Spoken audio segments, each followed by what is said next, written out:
Bueno, vimos cómo las semillas podían germinar, cómo era regulado esto. Luego vimos que existían distintos factores que afectaban el crecimiento y el establecimiento de las plántulas, y luego cómo era regulada su crecimiento, hasta que se pudiera producir el momento adecuado en que las plantas pueden florecer.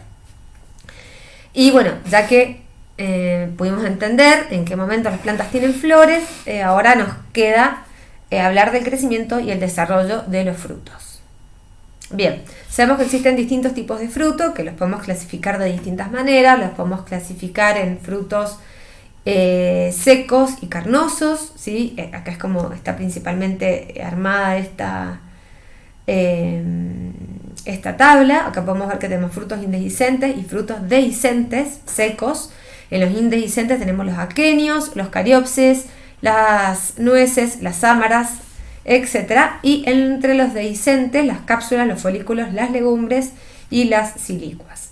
En el caso de los indehiscentes tenemos las bayas, donde ahí tenemos la uva, el tomate, pimiento, distintos, las naranjas, que también hay un tipo especial de naranja, de baya que se llama esperidio.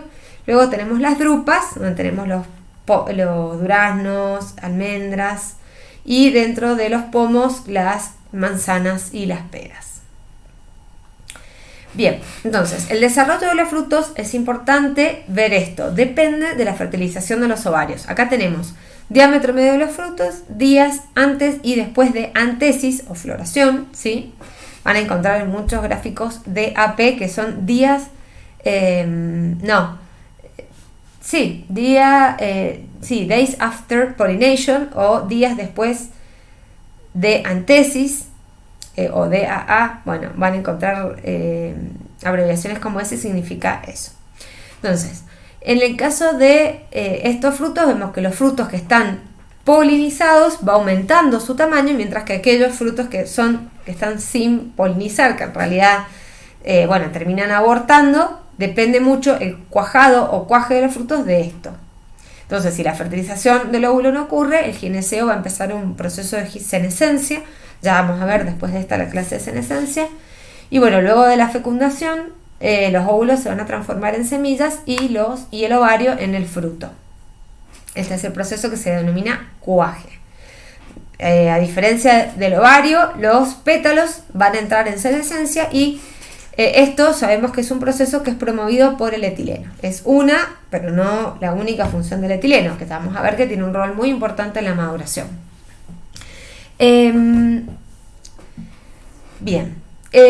Entonces, el cuaje de los frutos también depende del nivel de fotoasimilados disponibles. ¿Y por qué? Porque nosotros vamos a saber que los frutos van a ser destinos fuertes, y que dependiendo de la cantidad de frutos que tengamos y la cantidad de hojas que tenemos, va a poder variar cuántos frutos tengamos. Entonces acá tenemos una gráfica donde podemos ver la influencia de la presencia de hojas en la abscisión de frutos de cítricos. Acá vemos el control, y después tenemos el porcentaje de flores que luego se transforman en frutos, y vemos qué sucede cuando se defolia el 50% o el 100%. Vemos que cuando hay que normalmente, digamos, de todas las flores, no todas las flores terminan cuajando y formando frutos, ¿sí? Ven que hay una disminución a medida que transcurre el tiempo, pero si le sacamos la cantidad de hojas a la mitad o al 100%, no todos los ovarios van a poder transformarse en frutos. De hecho, va a haber un aborto total de frutos si no tenemos hojas que puedan sintetizar los fotoasimilados que luego lleguen a los frutos para sustentar todo su crecimiento y su desarrollo. Es decir que además, el tamaño de estos frutos va a depender de la relación entre las fuentes y los destinos. Acá tenemos el número de frutos por árbol y el diámetro. Vemos que a medida que tenemos más frutos, más frutos por árbol, tenemos diámetros más pequeños. Esta es la explicación fisiológica que sustenta una práctica cultural muy común llevada a cabo en los frutales, por ejemplo en nuestras latitudes templadas, para tener frutos de tamaño comercial, ¿sí? Lo que se hace generalmente después del cuaje es hacer un raleo de los frutos, que se hace generalmente en forma manual. También se podrían aplicar algunos controladores de crecimiento para provocarlo, pero eso sirve para poder tener frutos de mayor tamaño y además para que estén bien ubicados en la, no sé, en la brindilla o en la ramita que estemos considerando, de modo que no estén aglomerados entre sí. Me estoy refiriendo con esto bastante a los frutos carnosos como los duranos y las peras, manzanas, y que se puedan desarrollar bien y que tengan espacio suficiente para crecer y que no estén deformados por estar juntos. Entonces, siempre obviamente dentro de un cierto rango, el tamaño de los frutos va a estar regulado por la competencia entre los frutos, ya que todos estos son fuertes de espinos. Además, ciertas condiciones que se den durante el crecimiento de estos frutos puede afectar a ese crecimiento y de hecho provocar el aborto. Acá vemos una mazorca de maíz donde vemos que faltan bastantes granos y bueno, hay muchas condiciones que se pueden dar durante este crecimiento, como una sequía o altas densidades, que esto genere el aborto de estos frutos. Bien. Lo que se conoce hoy en día sobre la maduración de los frutos ha sido estudiado principalmente en dos sistemas modelos. En el de Arabidopsis, para el caso de los frutos secos dehiscentes, que el fruto es una silicua. Acá podemos ver una silicua sin polinizar, esta es la flor de Arabidopsis, y una polinizada, ¿sí? No es tan linda como la flor de la clase de floración, pero se pueden ver bastante bien sus partes. Créanme que aunque acá la foto es grande, es realmente diminuta. Los que alguna vez hemos tratado de fertilizar y polinizar estas florcitas las hemos sufrido bastante. Y acá vemos las silicuas que tendrán, no sé, a lo sumo 10 milímetros. Y el tomate, por supuesto, ha sido el sistema modelo de frutos carnosos indehiscentes. Acá podemos ver cómo ocurre la maduración. Es bastante común y bastante conocido. Por suerte es un fruto que tiene bastante aceptación, así que la mayoría de nosotros lo podemos haber visto en distintos estados. Vemos una primera fase, después de una primera fase de división celular después del cuaje, o fruit set, es lo mismo. Luego una fase de expansión celular, división, expansión, y luego la maduración. Y podemos ir viendo cómo cambian las distintas partes del fruto, del exocarpo, el mesocarpo y el endocarpo. Bien, entonces cuando los frutos carnosos maduran, ¿sí? Ocurren ciertos cambios que hacen que estos frutos sean atractivos para los animales, dentro de los cuales nos estamos incluyendo, y que además sean palatables. El término palatabilidad se refiere a que sean agradables al sabor, ¿sí? Este término también se usa para los forrajes, como ejemplo, si un forraje es más o menos palatable para un animal, ¿sí? O para un determinado tipo de ganado. Bien, no sería el caso, ¿sí? Acá la importancia de esta maduración estaría dada por el hecho de la dispersión de las semillas de estos frutos. Entonces, la maduración va a implicar, en este caso, en el caso de los frutos carnosos, cambios en el color, por acumulación de pigmentos y degradación de las clorofilas, ablandamiento, eso va a hacer que cambie la estructura de las paredes celulares, hidrólisis del almidón y acumulación de azúcares, producción de compuestos aromáticos volátiles, que los van a ver varias veces representados así, como VOX, de Volatile Organic Compounds, la desaparición o en realidad sería la metabolización de los ácidos orgánicos y compuestos fenólicos. Estos ácidos orgánicos hacen que si nosotros probamos un fruto que está inmaduro y que está muy ácido, no va a ser palatable. Y a ciertos compuestos fenólicos como los taninos son aquellos compuestos fenólicos que generan la sensación de astringencia, ¿sí? Porque se combinan con una proteína que tenemos en la saliva y generan esa sensación de astringencia en la boca. Espero que hayan comprobado esa sensación de astringencia con un buen vino y no comiéndose un tomate verde. Bien, y en el caso de los frutos secos, estos no poseen un proceso de maduración similar a los frutos carnosos. Esta es la principal diferencia. Bien. Muchos cambios que se producen en el color y en la textura y también en la composición química que ocurren durante la maduración de los frutos son muy particulares del tipo de fruto y de la especie. Porque, por ejemplo, las características que posee un fruto de palta con respecto a un limón y a un tomate son bastante diferentes, ¿sí? Si bien se conoce muchísimo o lo que se conoce de la maduración de frutos carnosos ha sido desarrollado principalmente en tomate, también ha habido mucho desarrollo en frutilla, pero bueno, ahí hay una diferencia grande porque la frutilla es una infrutescencia, ¿sí? Y los frutos son aquenios que están sobre el receptáculo carnoso, pero bueno, hay particularidades. ¿Qué quiere decir? Que hay cosas que se desarrollan en estos frutos durante su maduración que en el tomate no. Por ejemplo, en el tomate se acumulan compuestos como el licopeno y hay aromas diferentes a los que tenemos en el limón, ¿sí? Y tienen una acidez diferente y esto es una fundencia y características muy distintas. Bien, volvamos al tomate, ¿sí? Habíamos dicho que ocurrían cambios de color, que por ejemplo el color verde, que está dado principalmente por clorofilas, estas se degradan y se acumulan otros compuestos como el rojo, naranja, amarillo, violeta, azul. Va a depender del tipo de fruto y también del tipo de compuesto que se acumula.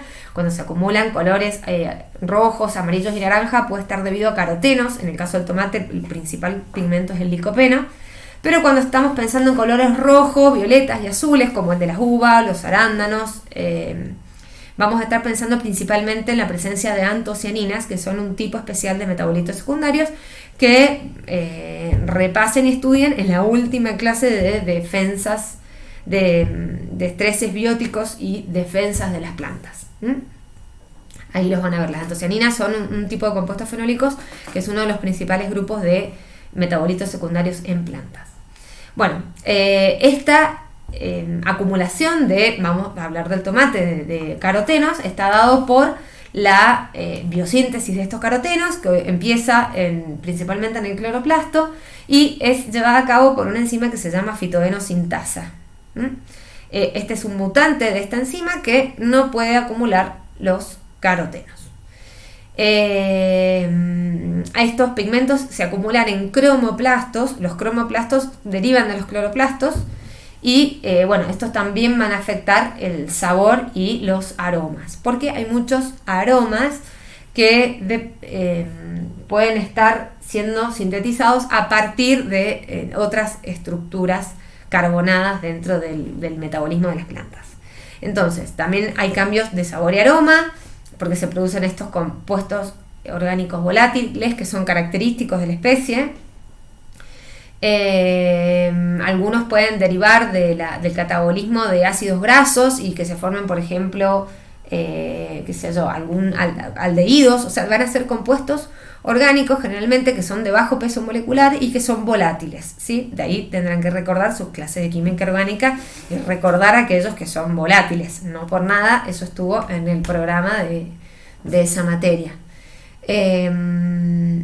Y algunos pueden derivar, por ejemplo, de carotenos, ¿sí? Otra cosa que sucede es que hay cambios porque el almidón, principalmente el fruto verde, como lo veíamos al principio, tiene un gran contenido de almidón.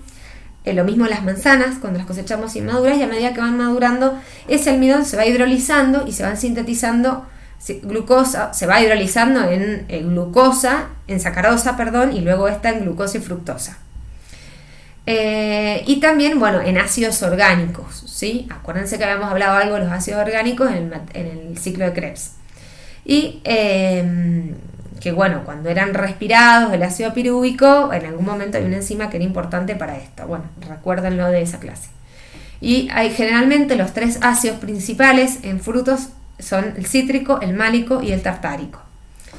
Hay una cosa muy particular de los frutos cuando uno evalúa la calidad post cosecha de los frutos, es la relación entre ácidos y azúcares, porque eso es lo que hace que sea bastante deseable para el consumo, ¿sí? Acá yo estoy hablando muchas cosas ante el consumo. Piensen que mucho de esto que se estudió y se terminó seleccionando estas variedades de tomate, que es nuestro sistema modelo, en algunos casos difiere bastante de digamos, las variedades silvestres o las especies más silvestres de esta especie. Mucho de este mejoramiento se realizó para que fuera, para que prosperaran en los mercados, digamos, para el consumo humano. Bien, pero bueno, no deja de ser importante, digamos, con respecto a lo que sucede en la naturaleza. Después hay también acumulación o disminución de compuestos fenólicos, como habíamos mencionado, los taninos, que hacían a la astringencia. Y a su vez hay cambios de textura, ¿sí? Estos cambios de textura van a afectar parámetros interesantes de los frutos que se llaman crujencia. Cuando nosotros mordemos, por ejemplo, no sé, se me ocurre una manzana que cruje. Fundencia, me imagino algo fundente como, no sé, la palta. Y cuestiones de harinosidad, claramente nos vamos a acordar de una manzana harinosa, ¿sí? Todas esas características de los frutos van a estar dados por cambios en la estructura de las paredes celulares, ¿sí? Recuerden la importancia de las paredes celulares para múltiples cosas en el mundo vegetal. También va a ser importante para el caso de los frutos. Hay distintas enzimas que degradan las paredes celulares. Entonces, esto va a provocar una disminución de la firmeza.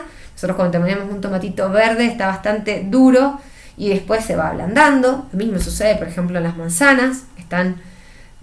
Tienen un mayor grado de dureza y después la presión de la pulpa va disminuyendo.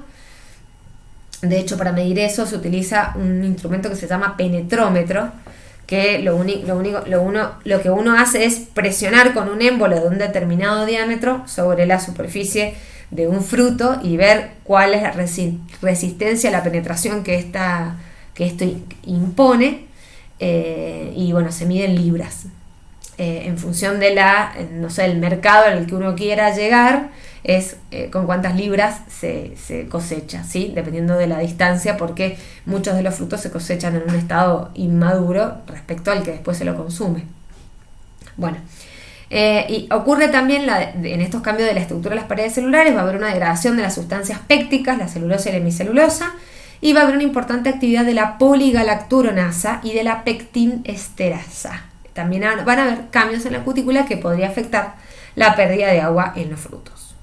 Bien, entonces, acá tenemos como un gráfico bastante general donde podemos ver el cambio en las clorofilas. Disminuye la clorofila, aumenta los licopenos. En el caso del dióxido de carbono, acuérdense que la liberación de dióxido de carbono estaba afectada por la respiración. A medida que va creciendo este fruto y va madurando, van aumentando las tasas respiratorias.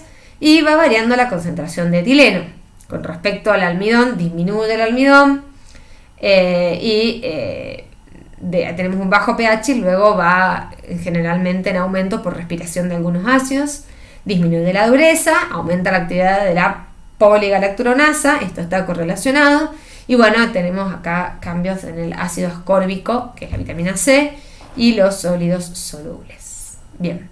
Entonces, ¿quién desencadena la maduración? Como habíamos dicho, nuestro viejo y conocido etileno. Sabíamos que el etileno era una hormona gaseosa, la única hormona gaseosa presente en plantas, muy sencilla, ¿sí? Y que se sintetiza a partir del ACC, ¿sí? A partir de la metionina, que es su precursor que forma ACC, y luego por acción de la ACC oxidasa se sintetiza el etileno. Acá tenemos un mutante de la síntesis del etileno que vemos que no madura con respecto a un control que no tiene mutado la biosíntesis del etileno. Entonces, acá en este gráfico podemos ver a lo largo de la maduración del tomate cómo aumenta. ¿Dónde está el etileno? En celeste. Cómo tenemos bajos niveles de etileno y luego aumenta este etileno que desencadena la maduración. Acá vemos que hay ablandamiento que va de acuerdo con este aumento de la concentración de etileno y aumento de los licopenos, que eran uno de los principales cambios que habíamos dicho que se daba en la maduración. Todo esto seguido después de la gran fase de división celular y de expansión celular en todo el fruto. Bien, lo interesante de haber estudiado esto del etileno y sobre la maduración es que se puede manipular la maduración de los frutos controlando la síntesis de etileno. Imagínense que esto es algo súper importante en los mercados, porque nosotros podríamos cosechar los tomates en un estado inmaduro, bueno, de hecho se hace lo mismo las bananas, y después a lo mejor tal vez hacer una aplicación de etileno y lograr una maduración homogénea y en el destino, y así podemos acceder a distintos tipos de mercados. Acá tenemos un tomate madurando en el aire, y acá tenemos unos que son el que vimos recién, que era el mutante de la ACC sintasa. Vemos que su fenotipo, como no tiene el etileno, pero sí tiene el resto de la cadena de señalización, cuando le agrego etileno sí puede madurar. Y bueno, acá vemos vemos que esta disminución en la maduración del etileno puede retrasar procesos que vienen después de la maduración del fruto, y con en este caso podríamos llegar a tener una mayor vida útil, o lo que se llama como shelf life, que es la vida de anaquel, sería la vida útil de ese producto. Entonces hay mutantes de tomate deficientes en la síntesis de etileno, o también en la cadena de eventos moleculares que median reacciones del etileno, y estos son incapaces de madurar. Acá tenemos distintos ejemplos. Este, que es el Never Ripe, es un mutante de receptores de etileno, ¿sí? Y también tenemos otros que son hipersensibles, por ejemplo estos que se llaman high pigment, que son hipersensibles a la luz. Bueno, la luz es algo que no desarrollamos mucho en la clase, pero es importante en ciertos frutos una determinada exposición solar durante la maduración que estimula la coloración, ¿sí? De hecho hay muchos, bueno, yo hice mi tesis en esto, en maduración de frutos, y vimos que, bueno, habían muchos trabajos donde le ponían stickers durante la maduración que tapaban al fruto, y en esos lugares no se acumulaban pigmentos, eran muy interesantes. Entonces requieren una cierta exposición solar, porque hay fotorreceptores localizados en los frutos que estimulan esa biosíntesis en el epicarpo, pericarpo, dependiendo del fruto que estemos hablando. Bien, las otras hormonas que son importantes en la maduración de los frutos son las auxinas. Acá tenemos un fruto normal de frutilla, que dijimos que era una infrutescencia. Acá tenemos con sus aquenios, y si removemos los aquenios vemos que tiene un menor tamaño, y si a esta misma que tiene los aquenios removidos le aplicamos auxina, vemos que aumenta su crecimiento, pero no de la misma manera, ¿sí? Tendrá toda una regulación específica y distintas sensibilidades según el lugar del fruto para que pueda tener esta forma y no esta redondita. Bien, además, la presencia de auxinas va a dar lugar a la la presencia de semillas va a dar lugar a la formación de auxinas. Recuerden que las auxinas se sintetizan en sitios de activo crecimiento, y una semilla sería el caso, ¿no? Acá tenemos una flor de tomate que posee una inflorescencia, un racimo. Cuando no se poliniza, cae la fruta, y que acá tenemos como una que no está polinizada, se puede generar la iniciación del desarrollo del fruto. En ese caso tendríamos un fruto partenocárpico. Muchas veces la partenocarpia en frutos es algo que nosotros deseamos, porque no nos gusta comer, por ejemplo, pasas de uva con semilla. Bueno, en lo personal a mí no me gustan, o cuando comemos frutas frescas, por ejemplo uvas, tampoco nos gusta que tengan semillas. Acá tenemos una planta mutante que de las proteínas AUX y AA, que son las que inhibían la expresión de los genes de respuesta auxina. Recuerden que las auxinas tenían un modelo de señalización bastante similar al de las gibberelinas y al de los jasmonatos, y estas son unas plantas transgénicas de tomate que tienen bajos niveles de la expresión de estos represores de la acción de la auxina, y estos generan frutos que son partenocárpicos, ¿sí? Acá podemos ver cómo es la flor, pero acá tenemos los frutos sin semillas. Bien, lo mismo podría ocurrir en Arabidopsis. Este es el caso de un mutante que tiene una expresión constitutiva de genes de respuesta auxinas, o ácido indolacético, que no tiene semillitas. Y la otra hormona importante son las giberelinas, que el agregado de giberelinas es algo que se usa, de hecho, en nuestra zona productora de uva de mesa, que bueno, generalmente es la zona del este y también hay mucho en San Juan. Los productores utilizan aplicaciones de giberelinas, de GA3 generalmente, en determinado momento del crecimiento, del desarrollo del racimo, para promover el crecimiento de frutos partenocárpicos, es decir, esos frutos que no tienen semilla y por lo tanto no se están sintetizando ni auxinas ni giberelinas allí. Este es un racimo tratado versus un racimo no tratado. La regulación del crecimiento por auxinas y por giberelinas no es tan bien conocida como el etileno. Digamos, se sabe muchísimo respecto al etileno y con respecto a las auxinas y las giberelinas no está tan clara la cosa. Hay, bueno, muchísima investigación en base a esto, pero falta mucho por conocer. Entonces, bueno, acá tenemos las distintas fases de crecimiento, la fase 1 de la floración, la 2, división celular, acá está el establecimiento o el cuaje de los frutos y la expansión. Durante estos momentos lo que ocurre es la disminución del color verde y el aumento del color rojo en el fruto, y acá tenemos principalmente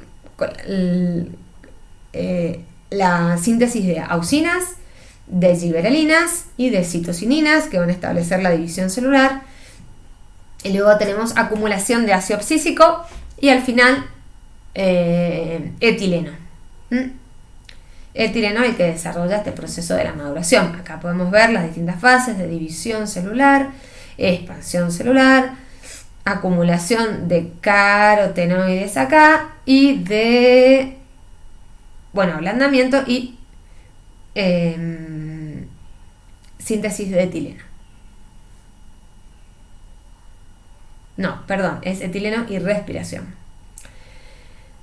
Hay una gran clasificación, digamos, en cuanto a la maduración y a la fisiología de los frutos, que es la característica de los frutos climatéricos y no climatéricos. Hay una gran división en esto, que es que hay frutos que poseen un pico de etileno y otros que no, y estos que poseen un pico de respiración después de la síntesis del etileno y otros que no. Entonces, en el caso de los frutos climatéricos, sucede que generalmente va disminuyendo la respiración y después hay un pico de respiración.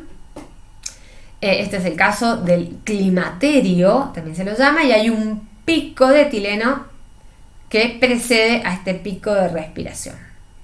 Entonces, acá vemos lo mismo. En frutos climatéricos la maduración es precedida por un incremento en los niveles de etileno que provocan un aumento en la tasa de respiración.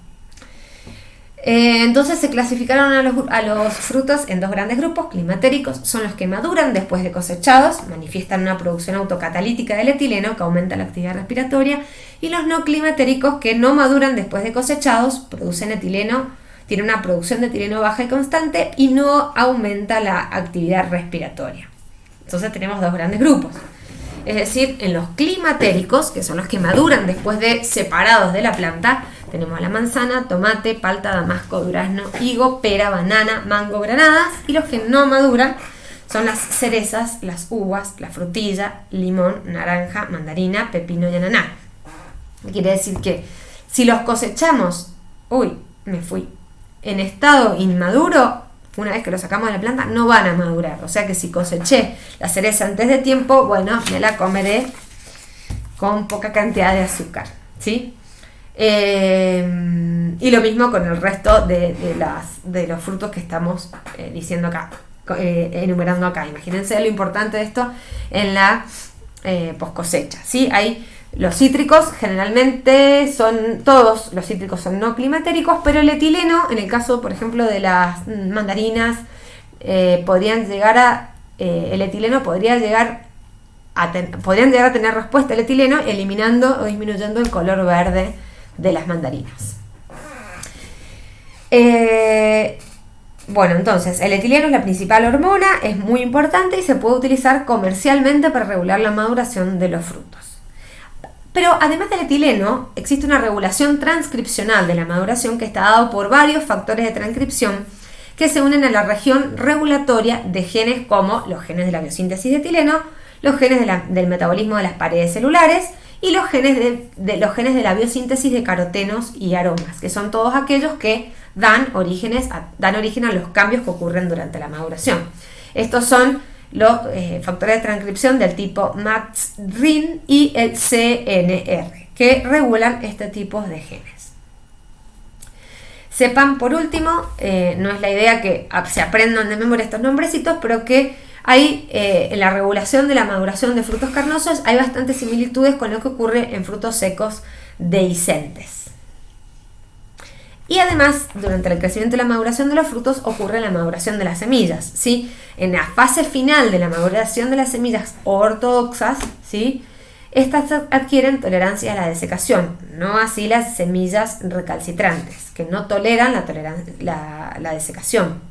Entonces, ¿qué ocurre? Ocurre una disminución del contenido de humedad y la adquisición de la dormición primaria, ¿sí? Entonces, nosotros habíamos visto que a medida que luego de la embriogénesis, acá no hablamos de la embriogénesis, pero después durante el llenado de la semilla y la maduración de esta, disminuye el contenido de agua, ¿sí? De, por ejemplo, 5 gramos por gramo de peso seco, de WS dry weight, y aumenta el peso seco de las mismas, ¿sí? Porque van creciendo y acumulando azúcares, distintos azúcares. Y van adquiriendo tolerancia a la desecación, que esta está correlacionada con la longevidad, ¿sí? Que era la cantidad de tiempo que podíamos almacenarlas o que podían ser viables y podían llegar a germinar después de ese tiempo, sin perder la cantidad de tiempo por la cual se pueden mantener viables y seguir teniendo la capacidad de germinar. Ahí está bien la definición. Y acá tenemos, el tiempo para llegar al 50% de la germinación. Esto me parece que son los dos gráficos más relevantes. Se dice que cuando las semillas van creciendo después de la polinización, el embrión adquiere un estado bastante raro que se llama como estado vítreo.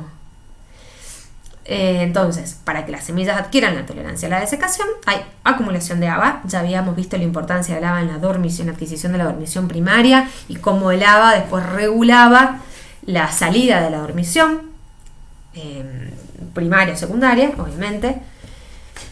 Y que cuando ocurre esto, disminuye el contenido de humedad, tenemos valores de megapascales muy negativos, hay una acumulación de disacáridos y oligosacáridos y síntesis de proteínas del almacenamiento y síntesis de proteínas LEA o Late Embryogenesis Abundant, síntesis de Small Heat Shock Proteins, y hay cambios en la estructura física de las células, por supuesto, porque las membranas tienen que reacomodarse para poder tolerar esta desecación y va paralelamente incrementando la densidad de estas semillas. Bueno, esto sería, nos vemos en la clase de senescencia.